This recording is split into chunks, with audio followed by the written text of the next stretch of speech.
느헤미야서는 구약 성경 속에 있지만은 좀 짧은 내용입니다, 사실은. 그래서 주일 설교 때 잘 하지 않게 돼요. 이렇게 짧다 보니까 시리즈로 수요일에 한 2달 정도, 또는 새벽기도 때 또 한 얼마 정도, 이런 식으로 하면서 이제 사실은 많이 나누었습니다. 주일 예배 때 상대적으로 말씀을 나눌 기회가 또 없어요. 그러다 보니까. 그래서 도리어 이렇게 주일에도 한 번쯤 이렇게 말씀을 같이 나누자, 그렇게 오늘 말씀을 한번 보려고 합니다. 저도 느헤미야서를 개인적으로 참 좋아하거든요. 이게 포로 시대도 힘들지만 포로지에서 돌아와서 있었던 일이란 말이죠. 그게 궁금하잖아요. 과연 포로 시대만이 문제가 아니고 포로에서 돌아와서 어떻게 살고 있는지, 그런 걸 생각하는 건데, 딱 이 느헤미야서의 성경의 위치를 여러분 보셔야 돼요. 모세 오경이 앞에 나오잖아요. 창세기, 출애굽기, 레위기, 민수기, 신명기, 그리고 이제 여호수아를 중심으로 해가지고 가나안 땅에 들어와요. 그러면서 사사시대가 이어집니다. 그 사사시대가 이어지다가 사무엘로부터 사사시대가 끝나고 왕권시대로, 왕정제도로 이스라엘이 들어오게 되는 거죠. 그래서 나라를 이어가는 거 아닙니까? 오랫동안. 사울에서 다윗 왕으로 넘어와가지고 다윗 왕가를 이루고, 또 북하고 남이 나누어져 가지고 그 나라가 몇백 년 동안 그래도 지내다가 결국은 바벨론 제국에 의해서 이 유다가 멸망함으로써 결국은 이스라엘이라고 하는 역사가 한때 끝나버립니다. 그러는 중에 포로 생활이 되는 거예요. 많은 사람이 포로로 끌려가죠. 바벨론에 다 간 건 아닙니다. 안 간 사람이 사실은 더 많아요. 어느 나라나 한 나라를 식민지 삼는다고 포로로 끌고 가는 거는 다 그 나라에서 이용 가치가 있는 사람만 데려가는 거지. 아무 사람 다 데려간들 그러면은 거기서 뭐 하겠어요? 거기는 머리 좋은 엘리트들과 또 귀족 자녀들과, 그 다음에 우리도 일제강점기를 겪어봐서 알지만 일제강점기 때에 기술자나 도예공들이나 이런 사람들이 많이 잡혀가잖아요.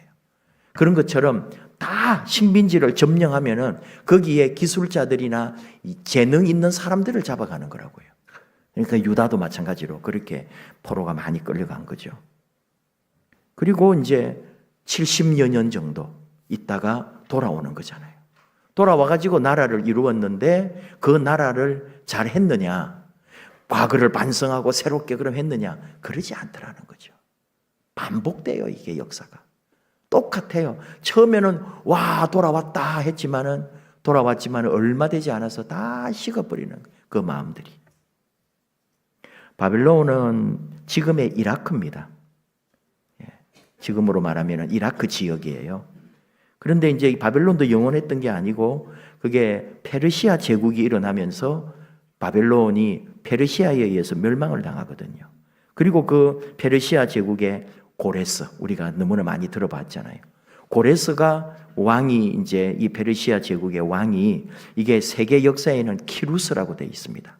이 키루스, 고레스가 이제 딱 페르시아 제국을 이루면서 바벨론 시대가 끝나고 그 당시에 그 세계가 페르시아 제국 시대로 넘어간단 말이에요. 그때 이 고레스가 기존의 그 식민지 수많은 나라들에 있던 그 신하들과 귀족들과 그 사람들을 다 포용을 해줍니다. 나라를 식민지 삼았으니까 완전히 뒤엎은 게 아니고 기존 그 나라를 지도하던 사람들을 그대로 품고 식민지를 다스리는 거죠. 그러면서 또 한 게 뭐냐 하면, 너희들이 믿고 있는 종교를 다 그대로 수용해 줄 테니까 각 민족들이 자기들이 믿는 종교를 그대로 믿게 해주는 거죠. 거기다가 그 다음에 준 포용 정책이 뭐였냐면은, 지금까지 오랜 세월 동안에 포로로 끌려와가지고 남의 나라에서 살던 민족들이 돌아가고 싶은 사람들은 너희들 고국으로 돌아가도 좋다. 이 정책을 내놓은 거죠. 그래서 유다인들도 예루살렘 하다가 온 거 아닙니까? 그게 70여 년 가까이 왔기 때문에 원래 포로로 끌려왔던 사람들은 없어요. 다 그 날에 다 죽었죠. 그리고 설령 누가 예를 들어 뭐 한두 살 때 끌려왔다 한들 70인데 그게 가능한 얘기냐고요. 다 한 세대는 돌아가신 거예요. 그 자녀들 세대가 이 1차 포로 귀환 때에 돌아오는 거거든요. 그때 돌아온 사람이 49,897명, 약 5만 명이 돌아옵니다. 스룹바벨이라고 하는 총독을 중심으로. 그리고 그 사람들이 와서 한 게 뭐냐? 돌아와서 성전을 건축했죠. 여러분 기억을 하실 거예요. 이 역사 이제 들었던 것들을 생각해 보면은 성전 건축할 때도 얼마나 복잡했는지, 그때도 사마리아 지역에서 계속 성전 건축 못하게 했어요. 너희들 제국에 뭔가 반란을 일으키려고 하느냐? 왜 너희들 신전을 짓고 그래? 온전한 신전은 페르시아 제국에게 있는 거고 우리는 그런 거 새롭게 만들면 안 돼. 이런 식이었거든요. 그리고 자꾸 방해했지만 결국은 예루살렘 성전을 스룹바벨을 중심으로 좀 작은 규모로, 이미 있던 솔로몬 성전이 다 파괴되고 엉망이었기 때문에 그래서 스룹바벨 성전을 지어낸 거죠. 그게 두 번째 성전이라고 우리가 하는 거예요. 그 다음에는 그 성전이 이어져 가다가 여러분 이제 예수님 시대 가면은 헤롯 시대에 헤롯이 성전을 새로 짓거든요. 큰 규모로 다시. 왜냐하면 헤롯은 또 자기의 정통성을 가지려고 성전을 지어가지고 이스라엘 백성들 앞에 자기가 이제 왕으로서의 자격을 갖추는 그런 걸 하려고 큰 성전을 지은 거죠. 그게 헤롯 성전이라고 우리가 부르는 거죠. 예수님 당대에도 아직 건축이 완공되지 않았었어요. 헤롯 성전이.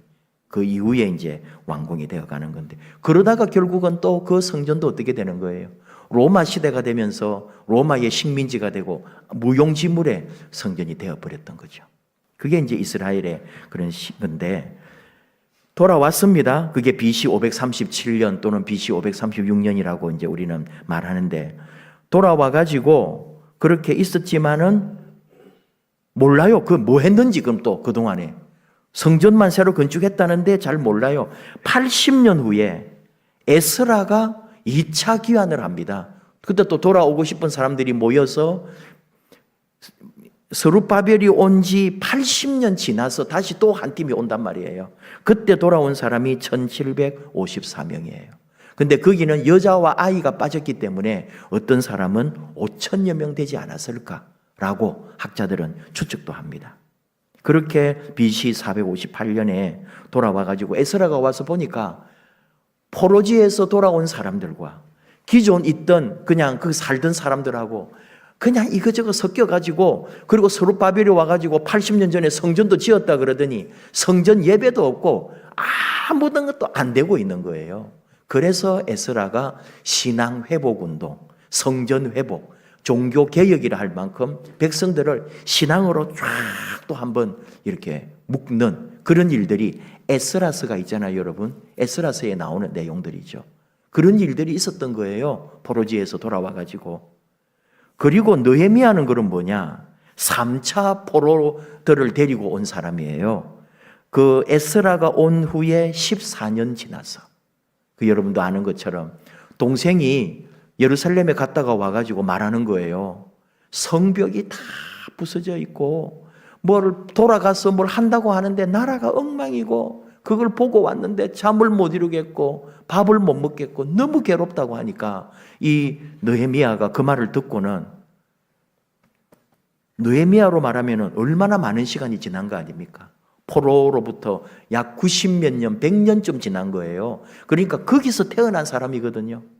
바빌론에서. 지금은 페르시아 제국이 됐지만, 그리고 페르시아 제국에 여러분 성경에 나오는 것처럼 술 맡은 관원장으로서 왕의 최측근으로 항상 왕을 모시는 사람이 되어 있는 거잖아요. 그런 게 왜 가능해요? 그게 기존 엘리트들을 그대로 등용해가지고 나라가 운영하고 있었단 말이죠, 페르시아 제국이. 그래서 이 느헤미야 같은 사람도 이 유다의 집안에, 똑똑한 집안에서 자라난 아이일 거라고요. 그리고 거기서 태어났고 거기서 언어를 익히고 거기서 배워가지고 그 나라의 그런 인물이 돼 있는 거예요. 그런데 항상 듣고 배웠을 거 아닙니까? 너희들은 반드시 고국으로 돌아가야 된다. 너희들은 반드시 야훼 하나님 섬겨야 된다.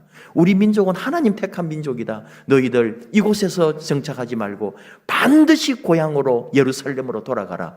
그게 아마 엄청나게 많이 듣고 배웠을 거예요. 그러니까 그게 살아있잖아요.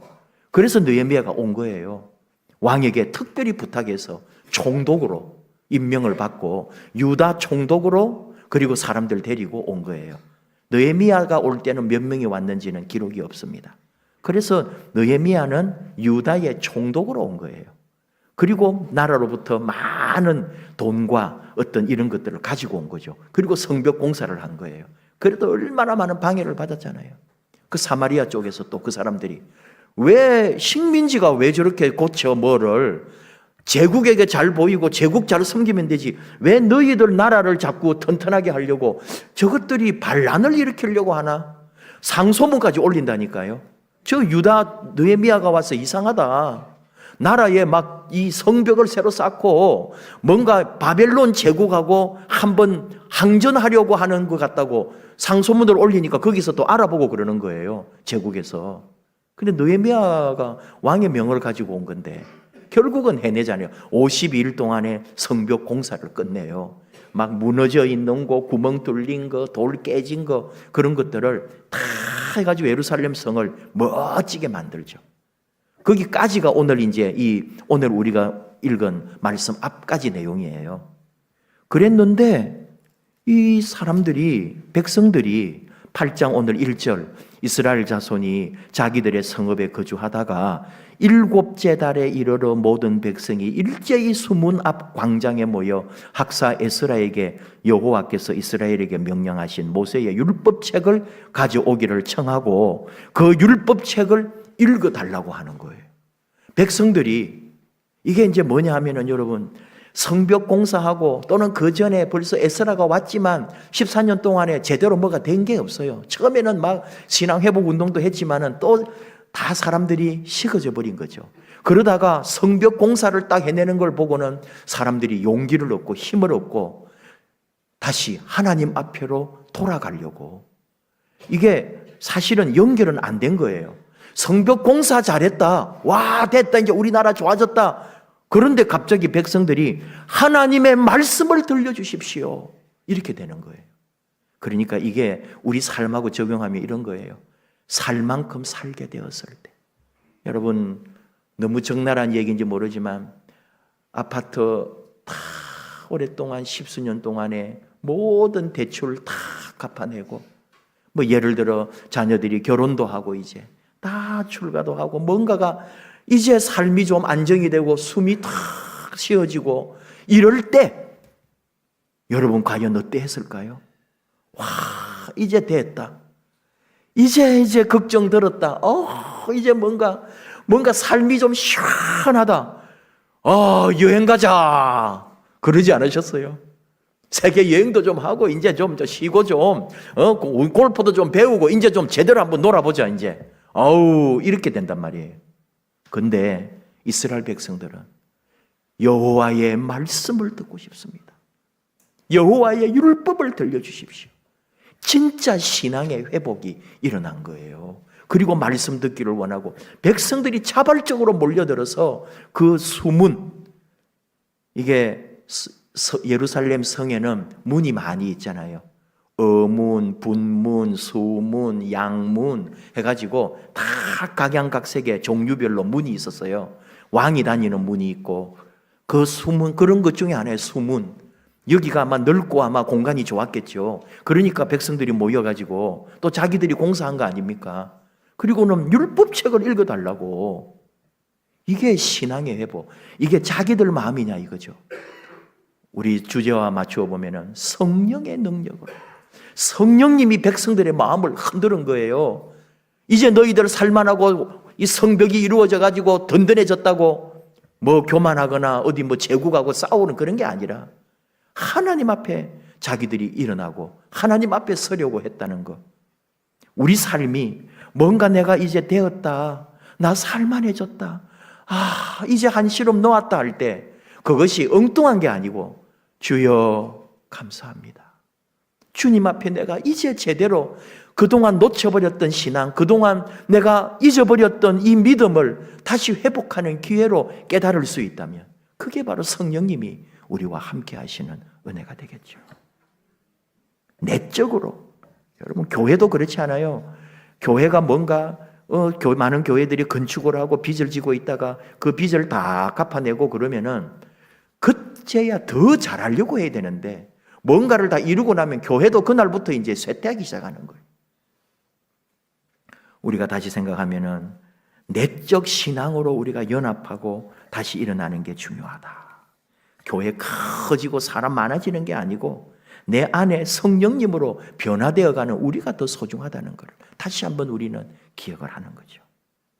사람들이 몰려들었고요. 그러니까 14년 전에 에스라가 와 있었으니까 에스라가 서기관, 성경을 기록하고 율법을 가르치는 사람이란 말이에요. 그래서 이 에스라를 딱 세워가지고 성경을 읽게 한 거죠. 뭔지는 모르지만 우리는 다 신명기라고 생각합니다. 그래서 신명기를 에스라가 여기 보면은 특별히 지은 나무 강단 4절에 다 올라서 가지고 이게 지금 사람이 어떤 분이 써놓은 거는 3만 5천 명 모였을 거라고.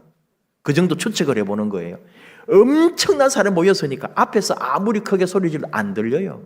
그래서 어떻게 하느냐. 앞에 13명, 중간에 13명. 그냥 우리식으로 좀 더 쉽게 해석을 해보면 중간중간에 에스라의 말을, 율법을, 글자를 아는 사람들이 그거를 에스라가 여기서 쫙 한 줄 읽으면 이쪽에 있는 사람이 받아서 그걸 또 읽어주고 그걸 들은 사람이 또 저쪽에 중간에 있는 사람이 또 사람들 앞에 외쳐주고 그런 식으로 쫙 에스라가 이 앞에서 읽으면 그렇게 전해주는 거예요. 해석을 해주고. 그리고 백성들은 그 몇만 명이든 몇천 명이든 모인 백성들이 그 말씀을 듣고 있는 거죠. 저는 그게 세상에 처음에 일어났던 파도타기다. 월드컵 때 파도타기 응원이 있는 게 아니고 이때 벌써 그냥 막 파도처럼 하나님 말씀이 외쳐지는 거죠. 막 울려 퍼지는 거죠.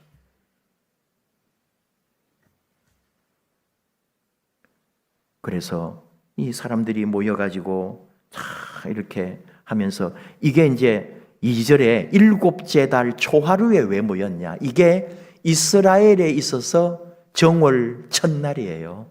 새해 첫날이라고요. 이게 1월 1일. 우리가 지금 이번 주가 1월 1일이잖아요. 우리 전통적인. 그날 백성들이 다 몰려 나와가지고 하나님 말씀 들려달라고. 우리 지금까지 잘못했었다고. 그래가지고 말씀을 읽어주었고 백성들이 쫙 그 말씀을 듣고 말씀이 그냥 파도처럼 전해지면서 백성들이 듣고 그러고 있는 거예요. 거기다가 5절 백성 위에 서서 그 두루마리 성경이겠죠. 신명기서를 쫙 펴닐 때 사람들이 다 일어섰다고. 하나님의 말씀은 곧 하나님이었거든요. 성전이 왜 귀해요? 지성소가 있었고 율법을 보관하고 있기 때문에 그 자리는 바로 하나님 자리라고. 말씀은 곧 하나님이시라고. 그래서 에스라가 신명기서를 펼 때에 다 서서 말씀을 들은 거예요. 어찌 감히 앉아서 하나님 말씀을, 어찌 감히 하나님을 내가 앉아가지고 하나님을 맞이하겠냐 이거죠. 그래서 일어서서 하나님 말씀을 다 듣는 거예요. 계속 서 있었다니까요. 새벽에 왜 와요? 더운 나라니까. 아침이나 일찍 일해야 되고 저녁 때 일한단 말이죠. 그러니까 새벽에 일찍 나와가지고 오전 12시까지 그냥 다 그래도 뜨거워지기 전에 거기 몇 시간 동안을 서서 하나님 말씀을 듣는 거예요. 거기다가 6절에 하나님 말씀을 전하고 우리 하나님을 찬양하라 하면서 에스라도 감동해가지고 우리 하나님께 영광을 돌리라 하니까 백성들이 손을 들고 아멘 아멘 했다는 거죠. 아멘 아멘.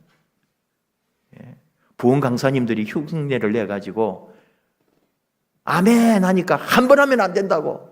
느헤미야 시대에도 백성들이 아멘 아멘 했는데 그냥 한 번만 하는 게 어디냐면서 한 번 더 하라고 해가지고 그 부흥회 간이면 아마도 아멘 아멘 따라서 하느라고 참 안 됐더라고요. 성도님들도. 강사님이 또 뭐라 그런지 알아요? 그 사람들은 2번 했지만 우리는 3번 합시다 해가지고 아멘 아멘 아멘. 제발 좀 그러지는 맙시다 우리. 정말 여기는 그런 게 어디 있어요? 인위적인 게 아니라고요. 솟아오르는 성령님이 내 안에 막 뜨겁게 성령님이 몰아치는 역사 속에 아멘 아멘 하면서 백성들이 몸을 굽혀 얼굴을 땅에 대고 이게 이마를 땅에 대는 거예요. 최고의 자기를 낮추는 자세 아닙니까? 다 이마를 땅에 대고 손을 뻗어서 하나님께 영광을 돌렸다. 모든 백성들이 그 말씀을 들으면서 거기다가 뭐예요? 9절에 백성이 율법의 말씀을 듣고 다 울었다고.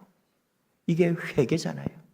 그냥 그 말씀을 들을 때 백성들이 그냥 말씀 듣고 와 대단하다, 정말 하나님의 말씀 한 번도 들어보지도 못했는데 오랜만에 하나님 말씀 들은 내가 아니고, 그 말씀을 들을 때 자기들을 치고 찌르는 말씀에 엎드려 경배하며 울며 회개했다고.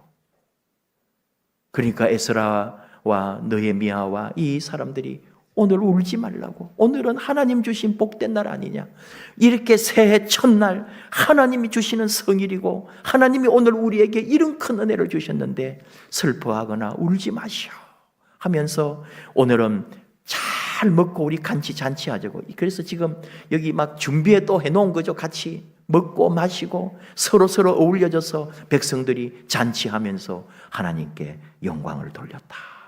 그리고 그 다음날 우리 읽지 않아서 13절에 이튿날 뭇 백성의 족장들과 제사장들과 레위 사람들이 율법의 말씀을 밝히 알고자 하여 학사 에스라에게 또 모여왔다는 거예요.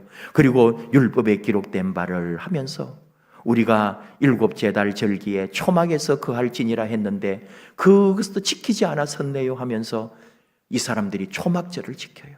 그 초막절은 그 광야에서 우리 조상들이 그 어려운 삶에서 나뭇가지 같은 걸로 다 을기설기 천막을 쳐서 살았던 그걸 생각하면서 일주일 동안 광야에 나가거나 초막을 지어가지고 직접 살아보는 거잖아요. 근데 그게 어떤 일이냐, 17절에 여호수아 때부터 그날까지 그 몇백 년 동안 한 번도 초막절을 지켜본 적이 없는 거예요. 여호수아는 사실 하기 힘들었겠죠. 광야 시절을 겪고 자기가 가나안 땅에 백성들을 이끌고 와가지고 가나안 사람 몰아내기 바빠가지고요. 가나안 땅에 가면은 하나님 말씀대로 율법대로 살라고 그렇게 말을 들었지만 율법대로 살지 못한 거예요. 그리고는 사사시대가 이어지고 왕정시대가 되고 그러는 중에 솔로몬 성전도 지었지만은 그것도 있어도 백성들은 초막절을 지키지도 않았던 거죠. 그 오랜 세월 동안에. 그런데 이렇게 처음으로 온 백성들이 초막절까지 지키면서 그럴 때에 그 초막절을 지킬 때 18절 에스라는 첫날부터 끝날까지 날마다 하나님의 율법책을 낭독하고 무리가 이래 동안 절기를 지키고 여덟째 날에 규례를 따라 성회를 열었느니라. 또 모여가지고 하나님께 영광을 돌렸다. 그런 얘기예요. 뭘까요? 하나님이 하셔야 되는 거예요. 하나님이 이끄시고 하나님이 역사하시고 성령님의 능력으로 되는 거지 그냥 그저 우리가 갈망한다고 되는 게 아니단 말이에요. 그 갈망의 마음도 성령님이 주셨고 아멘 아멘 하며 내 안에 벅차오르는 감동으로 응답하고 고백한 것도 성령님이 하셨고, 그리고 이제 이 사람들은 다 결단하면서 이제 말씀에 기록된 대로 우리는 초막절을 지킬 것이고 또는 다른 유월절을 지킬 것이고 하면서 하나님 앞에 다시 무장하게 되는. 왜 그럴까요? 다 포로시대도 겪어보았고 고난도 겪어보았고 우리 힘으로 되는 것은 아무것도 없다는 걸 알고 이제는 하나님의 말씀으로 무장하고 그 말씀의 역사를 주시는 성령님 안에 이 백성들이 모두가 다 하나님 안에 다시 돌아오게 되는 그런 역사를 우리가 보고 있습니다. 결국 문제는 우리죠. 우리는 하나님의 말씀을 어떻게 받고 있을까? 우리는 하나님 말씀을 어떻게 듣고 있을까? 그 말씀이 들려올 때 일어서서 그분 앞에 떨림으로 그의 말씀을 듣고 있을까?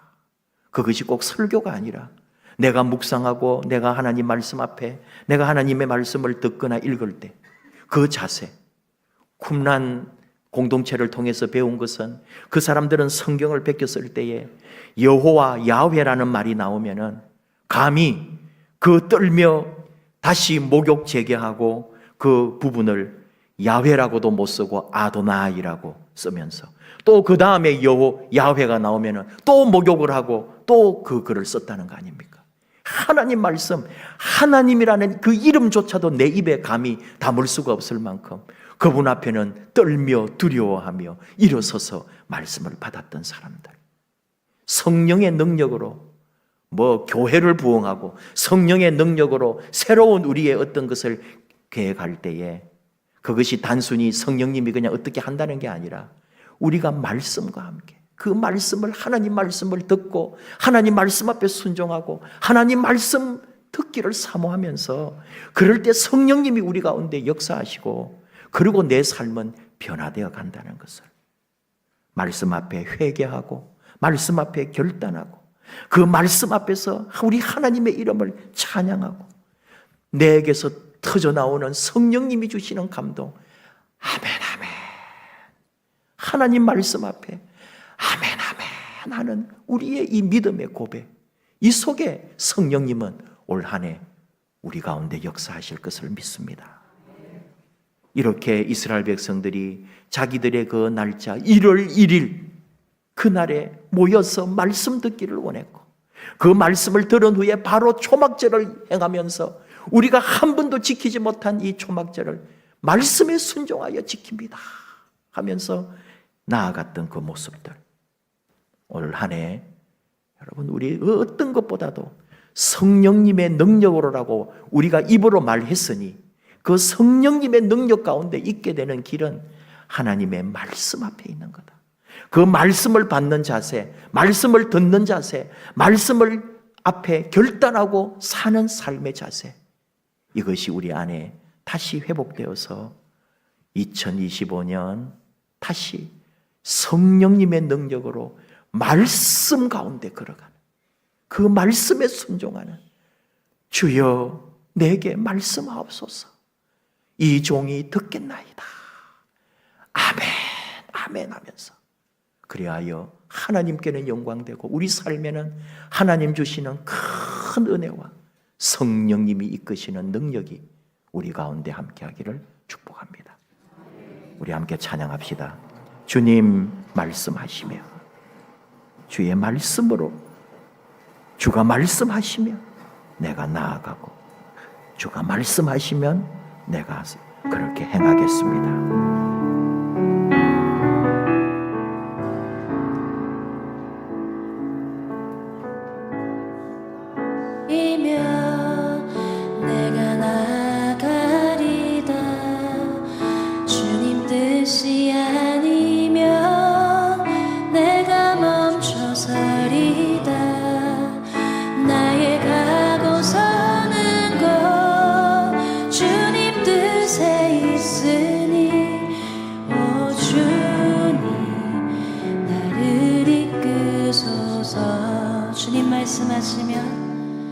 주님 말씀하시면 내가 나아가리다. 주님 뜻이 아니면 내가 멈춰서리다. 나의 가고 서는 것 주님 뜻에 있으니 오 주님 나를 이끄소서. 뜻하신 그곳에 나 있기 원합니다.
주님 나를 이끄소서.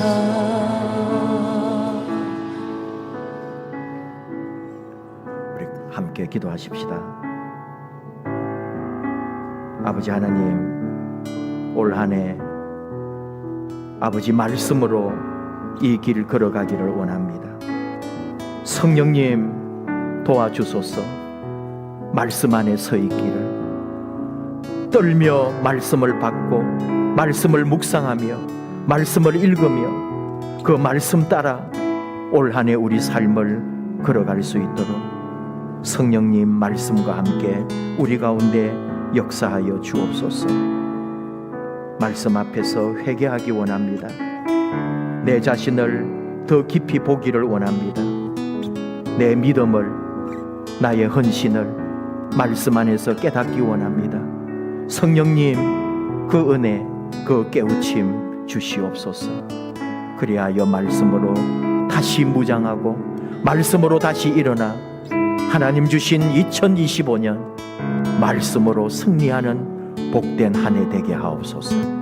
우리 주여 부르며 함께 기도합니다. 주여.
아버지 하나님, 이스라엘 백성들이 포로 시대에 또 돌아와서도 하나님의 말씀을, 하나님의 뜻을 잊어버리고 세상에 치여서 살던 그들이 다시 하나님 앞에로 나와 하나님의 말씀 듣기를 원했고 그 말씀 들으며 회개하고 그 말씀 앞에 결단하고 그 말씀을 따라 순종했던 것을 봅니다.